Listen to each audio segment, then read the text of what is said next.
नमस्कार विद्यार्थियों। आज का जो हमारा टॉपिक है वो है हीट ऑफ रिएक्शन यानी अभिक्रिया उष्मा। आज इस वीडियो में हम अभिक्रिया उष्मा से संबंधित कुछ बिंदुओं पर चर्चा करेंगे। तो हमारा सबसे पहला बिंदु है अभिक्रिया उष्मा की परिभाषा क्या है, यानी हीट ऑफ रिएक्शन क्या होती है। तो देखो, हम जानते हैं कि कोई भी केमिकल रिएक्शन होती है, उस केमिकल रिएक्शन में रिएक्टेंट आपस में रिएक्ट करके प्रोडक्ट का निर्माण करते हैं। तब कुछ ऊष्मा परिवर्तन होता है। इस ऊष्मा परिवर्तन को ही हम उस अभिक्रिया की अभिक्रिया उष्मा कहते हैं। तो दोबारा देखिए, दोबारा सुनिए अभिक्रिया उष्मा की परिभाषा। जब किसी रासायनिक अभिक्रिया में रिएक्टेंट्स आपस में रिएक्ट करके प्रोडक्ट्स का निर्माण करते हैं, तब होने वाले उष्मा परिवर्तन को ही हम हीट ऑफ रिएक्शन यानी अभिक्रिया उष्मा कहते हैं। जब कोई रासायनिक अभिक्रिया संपन्न होती है, यानी कोई केमिकल रिएक्शन संपन्न होती है, तब उष्मा का प्रवाह या तो सिस्टम से परिवेश की ओर होता है या फिर परिवेश से सिस्टम की ओर होता है। यानी सिस्टम, यहाँ सिस्टम वह रासायनिक अभिक्रिया है जिसका हम अध्ययन कर रहे हैं, यानी हम जिस रासायनिक अभिक्रिया की स्टडी कर रहे हैं वह रासायनिक अभिक्रिया हमारे लिए एक सिस्टम है, और उस रासायनिक अभिक्रिया के लिए ब्रह्मांड का शेष भाग है, वह सिस्टम का परिवेश कहलाता है। तो जब कोई केमिकल रिएक्शन संपन्न होती है, तब उष्मा का प्रवाह या तो सिस्टम से परिवेश की ओर या फिर परिवेश से सिस्टम की ओर होता है। अब देखो, हीट ऑफ रिएक्शन को या तो हम डेल एच के रूप में प्रदर्शित करते हैं या फिर डेल यू के रूप में प्रदर्शित करते हैं। डेल एच, जहां एच एच क्या है, एच होता है एंथैल्पी, और डेल एच का मतलब हो गया एंथैल्पी परिवर्तन। डेल यू, जहां यू यू क्या है, यू है इंटरनल एनर्जी यानी आंतरिक ऊर्जा। आंतरिक ऊर्जा को हम यू अथवा ई नामक संकेत के द्वारा प्रदर्शित करते हैं। तो डेल यू, यू है आंतरिक ऊर्जा यानी इंटरनल एनर्जी, और डेल यू का मतलब हो गया आंतरिक ऊर्जा परिवर्तन। डेल यू लिखो या डेल ई लिखो, एक ही बात है। तो देखो, हीट ऑफ रिएक्शन यानी अभिक्रिया उष्मा को या तो हम डेल एच के रूप में प्रदर्शित करते हैं या फिर अभिक्रिया उष्मा को हम डेल यू के रूप में प्रदर्शित करते हैं। अब बात यह है कि कब अभिक्रिया उष्मा को डेल एच के रूप में प्रदर्शित करते हैं और कब अभिक्रिया उष्मा को डेल यू के रूप में प्रदर्शित किया जाता है, ये ध्यान से सुनो। देखो, जब रिएक्शन स्थिर दाब पर संपन्न होती है, जब रिएक्शन स्थिर दाब पर संपन्न होती है, तब अभिक्रिया उष्मा को डेल एच के रूप में प्रदर्शित किया जाता है। और जब केमिकल रिएक्शन स्थिर आयतन पर संपन्न होती है, जब रासायनिक अभिक्रिया स्थिर आयतन पर संपन्न होती है, तब अभिक्रिया उष्मा को हम डेल यू के रूप में प्रदर्शित करते हैं। अब देखो, डेल एच और डेल यू में संबंध क्या होता है, इसके बारे में हम एक पूर्व वीडियो में पढ़ चुके हैं। फिर भी मैं आपको बता देता हूं, डेल एच और डेल यू में जो संबंध होता है वो होता है डेल एच बराबर del U plus P del V. ये डेल एच और डेल यू में संबंध होता है, जो कि उष्मा गतिकी की एक बहुत ही महत्वपूर्ण समीकरण होती है। डेल एच बराबर del U plus P del V. तो अब देखो, हीट ऑफ रिएक्शन को हम या तो डेल एच के रूप में या डेल यू के रूप में प्रदर्शित करते हैं। डेल एच के रूप में प्रदर्शित करते हैं जब अभिक्रिया स्थिर दाब पर संपन्न होती है, तब अभिक्रिया उष्मा को डेल एच के रूप में प्रदर्शित किया जाता है। और जब अभिक्रिया स्थिर आयतन पर संपन्न होती है, तब अभिक्रिया उष्मा को हम डेल यू के रूप में प्रदर्शित करते हैं। अब देखो, प्रकृति और प्रयोगशाला में होने वाली अधिकांश केमिकल रिएक्शंस स्थिर दाब यानी वायुमंडलीय दाब पर संपन्न होती है। अतः इन अभिक्रियाओं के लिए जो हीट ऑफ रिएक्शन होती है, इस हीट ऑफ रिएक्शन को हम जनरली डेल एच के रूप में प्रदर्शित करते हैं। क्यों? क्योंकि प्रकृति और प्रयोगशाला में होने वाली अधिकांश केमिकल रिएक्शंस स्थिर दाब यानी वायुमंडलीय दाब पर संपन्न होती है, और जब कोई रासायनिक अभिक्रिया स्थिर दाब पर संपन्न होती है तो उस रासायनिक अभिक्रिया की जो हीट ऑफ रिएक्शन होती है उसको हम डेल एच के रूप में प्रदर्शित करते हैं। अब देखो डेल एच का मान कैसे निकाला जाता है। देखो एच एच क्या है, एच एंथैल्पी है। एंथैल्पी एक अवस्था फलन है, और अवस्था फलन ऐसे फलन होते हैं जिनके मान निकाय की प्रारंभिक एवं अंतिम अवस्था पर निर्भर करता है, न कि निकाय के पथ पर। तो यहाँ अपने पास अपना निकाय क्या है, यहाँ अपना निकाय एक रासायनिक अभिक्रिया है। तो रासायनिक अभिक्रिया की प्रारंभिक अवस्था का अर्थ हो गया रिएक्टेंट, और रासायनिक अभिक्रिया की अंतिम अवस्था का अर्थ हो गया प्रोडक्ट। तो यदि हम डेल एच का मान निकालना चाहें तो डेल एच बराबर हो जाएगा H2 माइनस H1, जहां H2 क्या है, जहां H2 है टोटल एंथैल्पी ऑफ प्रोडक्ट्स यानी उत्पादों की कुल एंथैल्पी, माइनस H1 क्या है, टोटल एंथैल्पी ऑफ रिएक्टेंट्स यानी क्रिया कारकों की टोटल एंथैल्पी। तो डेल एच बराबर हो गया उत्पादों की कुल एंथैल्पी माइनस क्रिया कारकों की कुल एंथैल्पी, उल्टा मत लिख देना, ठीक। उत्पादों की कुल एंथैल्पी माइनस रिएक्टेंट की कुल एंथैल्पी, क्योंकि डेल एच का मतलब होता है अंतिम अवस्था में एंथैल्पी माइनस प्रारंभिक अवस्था में एंथैल्पी। यहां रिएक्शन में अंतिम अवस्था होती है प्रोडक्ट और प्रारंभिक अवस्था होती है रिएक्टेंट। तो उत्पादों की कुल एंथैल्पी माइनस क्रिया कारकों की कुल एंथैल्पी। इसी प्रकार से डेल यू बराबर होगा U2 माइनस U1, जहां U2 क्या है, total internal energy of products यानी उत्पादों की कुल आंतरिक ऊर्जा, माइनस U1 है total internal energy of reactants यानी क्रिया कारकों की कुल आंतरिक ऊर्जा। तो आंतरिक ऊर्जा परिवर्तन क्या हो गया, किसी रासायनिक अभिक्रिया के लिए आंतरिक ऊर्जा परिवर्तन हो गया उत्पादों की कुल आंतरिक ऊर्जा माइनस क्रिया कारकों की कुल आंतरिक ऊर्जा। इसको उल्टा मत में कई बार हम इसको उल्टा लिख देते हैं तो पूरा ही मामला गड़बड़ हो जाता है। तो ध्यान रखना डेल एच और डेल यू का मान किस प्रकार से निकाला जाता है किसी रासायनिक अभिक्रिया के लिए। अब देखो ये तो होगी हीट ऑफ रिएक्शन अभिक्रिया उष्मा। अब एक होती है मानक अभिक्रिया उष्मा यानी स्टैंडर्ड हीट ऑफ रिएक्शन। अब देखो मानक अभिक्रिया उष्मा क्या होती है, जब कोई रासायनिक अभिक्रिया मानक परिस्थितियों में संपन्न होती है। मानक परिस्थितियों का अर्थ ये हो गया कि जो आपका ताप है वो 298 केल्विन, दाब है वो 1 एटमॉस्फेयर और सांद्रता है 1m, यानी ताप 298 केल्विन, दाब 1 एटमॉस्फेयर और सांद्रता 1m, इसको हम बोलते हैं मानक कंडीशन यानी स्टैंडर्ड कंडीशन। तो जब कोई रासायनिक अभिक्रिया मानक परिस्थितियों में संपन्न होती है तब उस रासायनिक अभिक्रिया में होने वाले ऊष्मा परिवर्तन को ही हम मानक अभिक्रिया उष्मा यानी स्टैंडर्ड हीट ऑफ रिएक्शन कहते हैं, जिसको हम डेल एच बार यानी डेल एच बार लगा दो या जीरो लगा दो एक ही बात है, डेल एच जीरो के द्वारा प्रदर्शित करते हैं। यानी del H zero, del H ऊपर डिग्री या जीरो कुछ भी बोल दो, डेल एच जीरो बराबर हो गया मानक अभिक्रिया उष्मा। तो मानक परिस्थितियों में जब कोई केमिकल रिएक्शन संपन्न होती है तो उस केमिकल रिएक्शन में होने वाले उष्मा परिवर्तन को ही हम उस अभिक्रिया की मानक अभिक्रिया उष्मा कहते हैं। मानक अभिक्रिया उष्मा को डेल एच जीरो नामक संकेत के द्वारा प्रदर्शित किया जाता है। कई जगह मानक अभिक्रिया उष्मा को देखो इस तरह से भी शो कर देते हैं, डेल एच ऐसे संकेत भी बना देते हैं मानक अभिक्रिया उष्मा के लिए। डेल एच तो क्या है, डेल एच तो हीट ऑफ रिएक्शन है, और डेल एच यहाँ स्टार लगा देते हैं, कई बार यहाँ जीरो लगा देते हैं, तो डेल एच इसको मानक अभिक्रिया उष्मा स्टैंडर्ड हीट ऑफ रिएक्शन।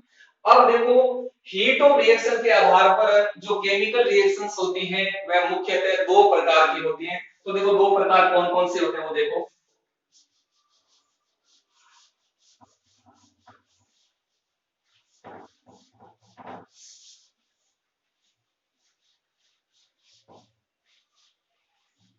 यानी हीट ऑफ रिएक्शन के आधार पर केमिकल रिएक्शंस मुख्यतः दो प्रकार की होती हैं।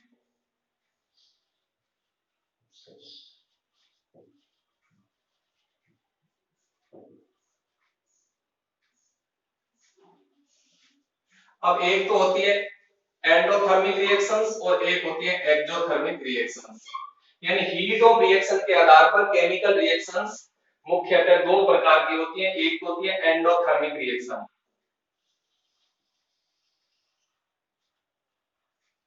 एंडोथर्मिक रिएक्शंस जिसको हम हिंदी में कहते हैं उष्मा शोषी अभिक्रियाएं, उष्मा शोषी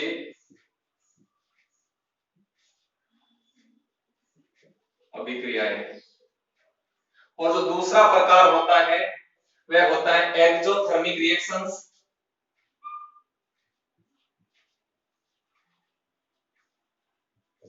एक्सोथर्मिक रिएक्शंस जिसको हम हिंदी में कहते हैं उष्माक्षेपी अभिक्रियाएं, उष्माक्षेपी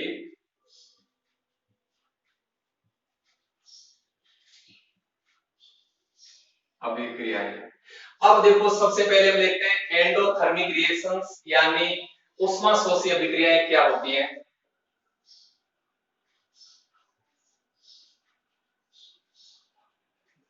एंडोथर्मिक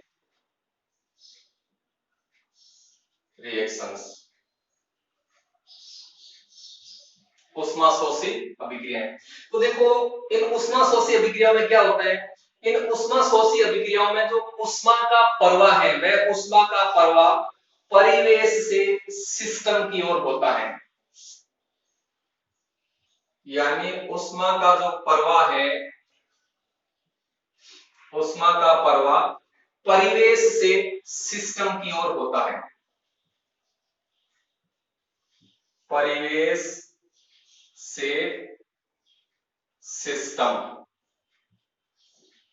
की ओर होता है। यानी उष्मा है वो परिवेश से सिस्टम के अंदर आती है। यानी उष्मा है वो परिवेश से रिएक्शन के अंदर आती है, तो उसको हम कहते हैं एंडोथर्मिक रिएक्शन। हम शॉर्ट में ये भी कहते हैं कि ऐसी रासायनिक अभिक्रियाएं जिनमें उष्मा का अवशोषण होता है उसे हम उष्मा शोषी अभिक्रियाएं कहते हैं। उष्मा के अवशोषण का अर्थ है कि जब रासायनिक अभिक्रिया संपन्न होती है उस दौरान जो उष्मा का प्रवाह है वो परिवेश से सिस्टम की ओर होता है। यानी उष्मा है वो परिवेश से सिस्टम के अंदर आ रही है, तो उसको हम बोलते हैं एंडोथर्मिक रिएक्शंस यानी उष्मा शोषी अभिक्रियाएं। तो अब देखो इन उष्मा शोषी अभिक्रियाओं में क्या होता है कि जो हीट है, हीट का जो प्रवाह है वो सराउंडिंग से सिस्टम की ओर हो रहा है। तो उस कंडीशन में क्या होता है कि जो उत्पादों की एंथैल्पी है वह रिएक्टेंट से अधिक होती है। तो enthalpy of product,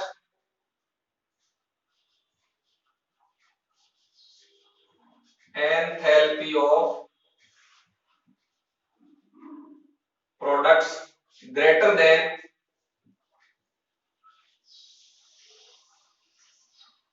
enthalpy of reactants. यानी जो उष्मा शोषी अभिक्रियाएं होती हैं, जो एंडोथर्मिक रिएक्शंस होती हैं, इन एंडोथर्मिक रिएक्शंस में जो उत्पादों की एंथैल्पी है वह क्रिया कारकों की एंथैल्पी से अधिक होती है। यानी जो क्रिया कारक हैं, क्रिया कारकों की एंथैल्पी से उत्पादों की एंथैल्पी अधिक होती है एंडोथर्मिक रिएक्शंस में। क्योंकि एंडोथर्मिक रिएक्शंस में क्या हो रहा है कि जब रिएक्टेंट आपस में रिएक्शन करके प्रोडक्ट बना रहे हैं तब उष्मा है वो बाहर परिवेश से अंदर सिस्टम की ओर आ रही है, तो निश्चित रूप से जो उत्पाद बनेंगे उत्पादों की जो एंथैल्पी है वो क्रिया कारकों की एंथैल्पी से अधिक होगी। तो अब हम देखो इस कंडीशन में जब एंथैल्पी परिवर्तन निकालेंगे तो एंथैल्पी परिवर्तन क्या होता है, total enthalpy of products, total enthalpy of products minus total enthalpy of reactants. तो देखो यहां क्या है, यहां उत्पादों की एंथैल्पी है वो क्रिया कारकों की एंथैल्पी से अधिक है, तो यहां डेल एच का मान क्या आएगा, यहां डेल एच का मान सदैव पॉजिटिव आएगा। वेरी वेरी इंपॉर्टेंट, ध्यान रखना कि जो एंडोथर्मिक रिएक्शंस होती है, जो उष्मा शोषी अभिक्रियाएं होती हैं, उन उष्मा शोषी अभिक्रियाओं के लिए एंथैल्पी परिवर्तन यानी डेल एच का मान सदैव पॉजिटिव होता है, ध्यान रखना। अब बहुत सारी रिएक्शन होती है एंडोथर्मिक रिएक्शंस, तो हम यहां देखो एक एग्जांपल की बात करें तो एक एग्जांपल हम ले सकते हैं, यहां देखो N2 गैस की रिएक्शन जब O2 गैस के साथ करवाते हैं तो इसके अंदर नाइट्रिक ऑक्साइड गैस का निर्माण होता है, तो यह एक एंडोथर्मिक रिएक्शन का उदाहरण है। और भी बहुत सारी केमिकल रिएक्शंस एंडोथर्मिक होती हैं, जब वो संपन्न होती है तब उष्मा का प्रवाह है वो परिवेश से सिस्टम की ओर होता है, तो ये होती है एंडोथर्मिक रिएक्शंस यानी उष्मा शोषी अभिक्रियाएं। तो दोबारा देखिए इन अभिक्रियाओं में उष्मा का जो प्रवाह है वह परिवेश से सिस्टम की ओर होता है, यानी जो उष्मा है वो बाहर परिवेश से सिस्टम के अंदर की ओर आती है, उष्मा बाहर परिवेश से सिस्टम के अंदर आती है। तो उस कंडीशन में क्या होता है कि जो उत्पादों की एंथैल्पी है वो रिएक्टेंट से अधिक होती है, तो enthalpy of product greater than enthalpy of reactants. और हम जब अभिक्रिया के लिए एंथैल्पी परिवर्तन निकालते हैं तो एंथैल्पी परिवर्तन होता है total enthalpy of products minus total enthalpy of reactants. तो यहां देखो क्रिया कारकों से उत्पादों की एंथैल्पी अधिक होती है एंडोथर्मिक रिएक्शंस में, तो यह डेल एच का मान सदैव पॉजिटिव आएगा, ध्यान रखना। तो उष्मा शोषी अभिक्रियाओं के लिए एंथैल्पी परिवर्तन का मान सदैव पॉजिटिव होता है। अब हम उष्मा शोषी अभिक्रियाओं के एग्जांपल की बात करें तो एक एग्जांपल मैंने यहां लिख रखा है, देखो नाइट्रोजन गैस की क्रिया जब ऑक्सीजन गैस के साथ करवाते हैं तो नाइट्रिक ऑक्साइड गैस का निर्माण होता है, यह एक एंडोथर्मिक रिएक्शन होती है। और भी बहुत सारी एंडोथर्मिक रिएक्शंस होती है। अब देखो दूसरे प्रकार की जो रिएक्शन होती है वो होती है एक्सोथर्मिक रिएक्शंस। तो देखो एक्सोथर्मिक रिएक्शंस में क्या होता है,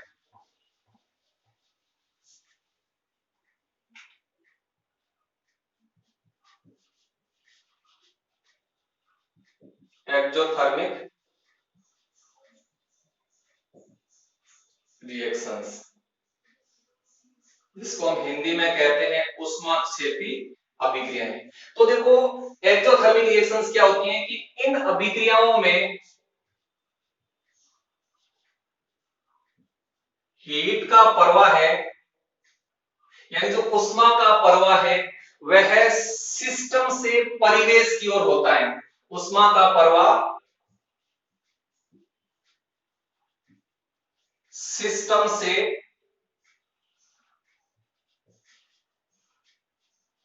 परिवेश की ओर होता है, यानी जो उष्मा है वो सिस्टम से परिवेश में जाती है, यानी उष्मा का प्रवाह सिस्टम से परिवेश की ओर होता है, तो उन रिएक्शन को हम बोलते हैं एक्सोथर्मिक रिएक्शन ऊष्माक्षेपी अभिक्रियाएं। हम जनरली ऊष्माक्षेपी अभिक्रियाओं की परिभाषा ये देते हैं कि ऐसी रासायनिक अभिक्रियाएं जिसमें उष्मा का उत्सर्जन होता है उन्हें हम ऊष्माक्षेपी अभिक्रियाएं यानी एक्सोथर्मिक रिएक्शंस कहते हैं। तो जो एक्सोथर्मिक रिएक्शंस होती है जब वे एक्सोथर्मिक रिएक्शन संपन्न होती है तब जो उष्मा का प्रवाह है वह सिस्टम से परिवेश की ओर होता है, यानी उष्मा है वो सिस्टम से परिवेश में जाती है। तो जब उष्मा सिस्टम से परिवेश में जाती है तो इसका अर्थ ये हो गया कि जो सिस्टम है उसकी एनर्जी में कमी हो रही है।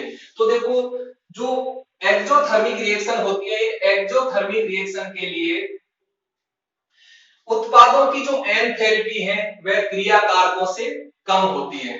तो enthalpy of products less than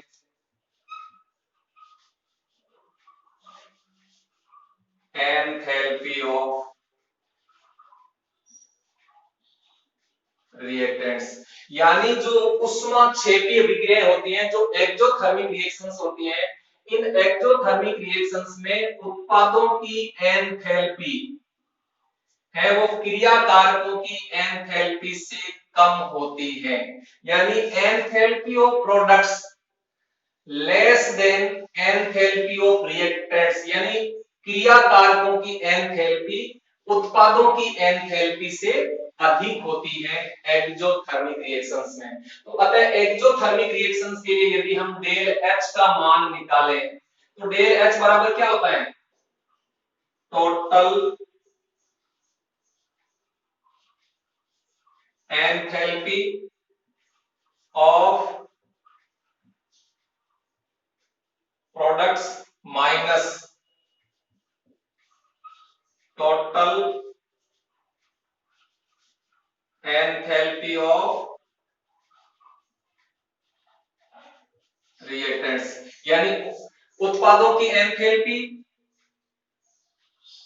minus क्रिया कारकों की एंथैल्पी। तो यहां हम देख रहे हैं कि जो क्रिया कारकों की जो एंथैल्पी है वह उत्पादों की एंथैल्पी से अधिक है। तो जब इसका मान रखें तो यहां डेल एच का मान सदैव नेगेटिव आएगा। Very very important. तो ध्यान रखना एक्सोथर्मिक रिएक्शंस के लिए एंथैल्पी परिवर्तन यानी डेल एच का मान सदैव नेगेटिव होता है। क्यों? क्योंकि एक्सोथर्मिक रिएक्शंस में उत्पादों की एंथैल्पी यानी प्रोडक्ट की एंथैल्पी है वह रिएक्टेंट की एंथैल्पी से सदैव कम होती है, और एंथैल्पी परिवर्तन होता है उत्पादों की कुल एंथैल्पी माइनस क्रिया कारकों की कुल एंथैल्पी। तो यहां देखो क्रिया कारकों की एंथैल्पी अधिक होती है, तो जब क्रिया कारकों की एंथैल्पी अधिक होगी तो इस फॉर्मूले के अनुसार डेल एच का मान सदैव नेगेटिव आएगा। तो एक्सोथर्मिक रिएक्शंस के लिए एंथैल्पी परिवर्तन में डेल एच का मान सदैव नेगेटिव आता है, ध्यान रखना। अब देखो हम एक्सोथर्मिक रिएक्शंस के एग्जांपल की बात करें तो बहुत सारी रिएक्शन होती है एक्सोथर्मिक, जैसे देखो मैं एक एग्जांपल दे रहा हूं आपको। हेबर विधि में नाइट्रोजन गैस की क्रिया हाइड्रोजन गैस के साथ करवा करके अमोनिया गैस का निर्माण किया जाता है। तो यह एक एक्सोथर्मिक रिएक्शन होती है और इस प्रोसेस को या इस मेथड को हम हेबर विधि कहते हैं।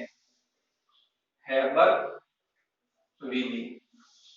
कई बार कंपटीशन में क्वेश्चन आता है कि हेबर विधि के द्वारा कौन से रासायनिक पदार्थ का औद्योगिक उत्पादन किया जाता है, तो अमोनिया के औद्योगिक उत्पादन की ये विधि है हेबर विधि। तो हेबर विधि में क्या होता है कि नाइट्रोजन गैस की क्रिया हाइड्रोजन गैस के साथ करवा करके अमोनिया गैस का निर्माण किया जाता है। तो यह जो अभिक्रिया है यह अभिक्रिया एक एक्सोथर्मिक रिएक्शन है, यानी एक ऊष्माक्षेपी अभिक्रिया है। तो अब देखो इस अभिक्रिया को हम बैलेंस करें, संतुलित करें, तो यहां देखो हम 2 लिखते हैं और यहां लिख देते हैं 3, यानी 1 मोल नाइट्रोजन गैस का और 3 मोल हाइड्रोजन गैस के जब आपस में क्रिया करते हैं तो 2 मोल अमोनिया गैस के बनते हैं, इसको हम बोलते हैं हेबर विधि। और यहां देखो हम यदि उत्प्रेरक की बात करें तो यहां उत्प्रेरक के रूप में आयरन चूर्ण का प्रयोग किया जाता है और उत्प्रेरक वर्धक के रूप में मोलिब्डेनम का उपयोग किया जाता है। तो ये होगी हेबर विधि। तो हेबर विधि के अंदर जब नाइट्रोजन गैस हाइड्रोजन गैस के साथ क्रिया करके अमोनिया गैस का निर्माण करते हैं तो ये जो रिएक्शन है ये रिएक्शन एक एक्सोथर्मिक रिएक्शन है, और भी बहुत सारी एक्सोथर्मिक रिएक्शंस होती हैं। तो देखो हीट ऑफ रिएक्शन के आधार पर केमिकल रिएक्शंस मुख्यतः 2 प्रकार की होती हैं, एक तो होती है एंडोथर्मिक रिएक्शंस और एक होती है एक्सोथर्मिक रिएक्शंस, यानी ऊष्मा शोषी अभिक्रियाएं और ऊष्मा क्षेपी अभिक्रियाएं। तो ये हो गई हीट ऑफ रिएक्शन के आधार पर केमिकल रिएक्शंस के प्रकार। अब नेक्स्ट वीडियो में हम ये पढ़ेंगे कि हीट ऑफ रिएक्शन को प्रभावित करने वाले कारक कौन कौन से हैं, यानी वो कौन कौन से कारक हैं जो हीट ऑफ रिएक्शन के मान को प्रभावित करते हैं। और दूसरा बिंदु हम लेंगे उसमें हीट ऑफ रिएक्शन के प्रकार, यानी अभिक्रिया उष्मा के विभिन्न प्रकार कौन कौन से होते हैं, इन के बारे में हम नेक्स्ट वीडियो में पढ़ेंगे। तो अब आप असाइनमेंट के रूप में दो क्वेश्चन नोट कीजिए। पहला क्वेश्चन लिखिए, अभिक्रिया उष्मा एवं मानक अभिक्रिया उष्मा को परिभाषित करो। Heat of reaction and standard heat of reaction को परिभाषित करो। दूसरा क्वेश्चन लिखो, एंडोथर्मिक रिएक्शन एवं एक्सोथर्मिक रिएक्शन में उदाहरण सहित दो अंतर लिखो, यानी उष्मा शोषी अभिक्रिया एवं उष्माक्षेपी अभिक्रिया में उदाहरण सहित दो अंतर लिखो। धन्यवाद, थैंक यू।